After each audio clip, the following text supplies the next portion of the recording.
I've said this countless times in my videos, but when it comes to young players getting drafted in the lottery who enter the league with a ton of hype surrounding their name, their growth and ability to live up to their potential immensely relies on the situation that they get drafted into. A player that goes to a rebuilding team with focus on player development and patience will likely develop more successfully than a player drafted into a win-now situation with emphasis on production in the present, because there are more opportunities to learn and make mistakes in the first situation.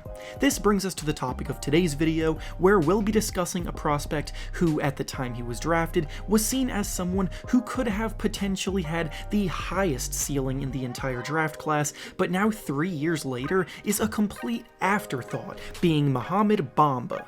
Bamba is barely playing at all in his third season in the league, and his coach doesn't seem to have any faith in him. So today we'll be discussing what has gotten him to this point, whether or not the way he's being treated is justified, whether or not he's actually a bust at all, and what needs to happen moving forward to turn things around for him.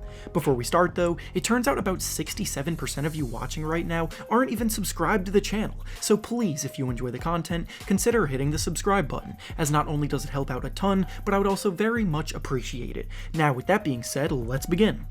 Bamba's basketball journey began in Harlem, New York, where he grew up, but he moved to Pennsylvania to attend Westtown High School to play basketball there. He had his growth spurt pretty early, so as a high school center, he towered over his opponents, standing at 7 feet tall with ridiculously long arms, which we'll actually discuss more later in the video. Because of this incredible physical advantage, he completely dominated the high school scene, and by the time his high school career came to a close, there were very few things he had not accomplished. The versatile 7-foot senior has led Westtown to championships, won a gold medal playing on the 2016 FIBA Americas Under-18 team. He played in major national showcases and tournaments as part of the New York-based AAU team PSA Cardinals. He was named a McDonald's All-American, and scouts from across the country were taking notice. When it came time to make the decision of where to play in college, he was a 5-star recruit ranked as the 4th best player in the entire recruiting class, and all of the big programs wanted him, such as Kentucky and Duke, but he instead opted to play at Texas, where he figured he would have a bigger role. Now, at this point in time, Bamba was incredibly raw as a player, and offensively there was a lot that he needed to improve upon, but his defensive potential was through the roof. He blocked a ton of shots in Texas, averaging almost 4 per game there, and he even demonstrated some perimeter shooting at times, and all of that combined with his elite measurables had NBA scouts salivating. At the end of that season, he declared for the draft, and many saw him as a top 5 pick for sure. He was killing it in pre-draft workouts. Footage of him confidently knocking down 3-pointers had people in awe of the kind of upside he had, and at the 2018 draft combine, he measured in standing at 7 foot 1 inches tall, and most impressive of all, he had a 7 foot 10 inch wingspan, which actually broke the NBA record for longest wingspan ever recorded, which was a record previously held by center Rudy Gobert. He was seen as Rudy Gobert with a jumper by many people at the time of the draft, and the Memphis Grizzlies were very intrigued by him.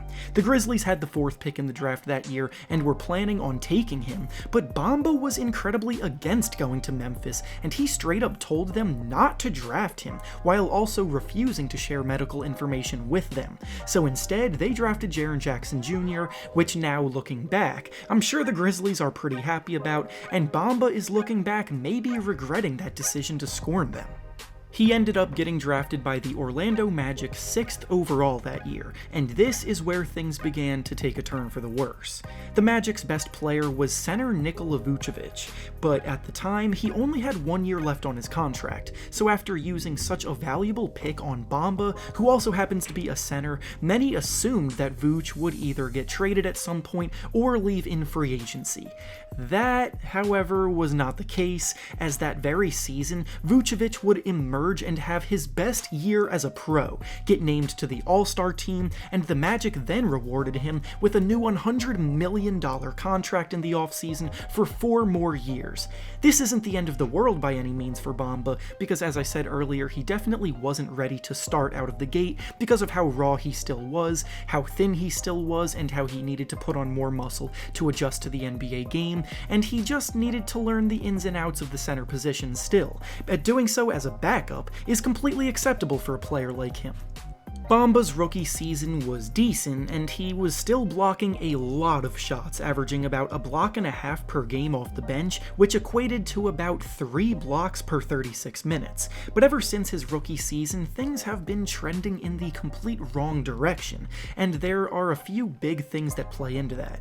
The first one is that the Magic see themselves as a playoff team. Now, each of the last 2 years, the Magic did manage to squeak into the postseason as a 7 seed and then as an 8 seed, but to be completely honest, that likely is their ceiling, considering the core of players that they've put together. I personally don't think their minds are in the right places, but that's besides the point, because the fact is that they want guys who are ready now. This then leads me to the next thing that has hurt Bamba's growth, being the emergence of fellow teammate and center Khem Birch, who went undrafted, but worked his way into the Magic roster, and through hard work, good energy, and an ability to play the role of a backup center well, he actually surpassed Bamba on the depth chart last season, which then led to a decrease in minutes for Bamba, who was already barely playing, and this all leads us to the current season, where Bamba is basically left in no man's land.